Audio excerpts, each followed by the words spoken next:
الدنيا دي مش دايما حل. الدنيا دي مش هتدوم، لو دامت لدامت لرسول الله صلى الله عليه وسلم. فانت تيقن دائما انك مفارق الحياة، وان الموت اقرب لك من اي حاجة.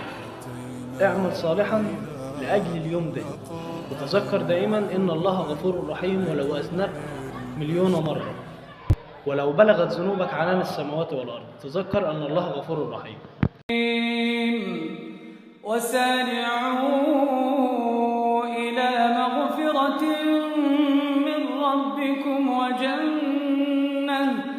وجنة عرضها السماوات والأرض أعدت للمتقين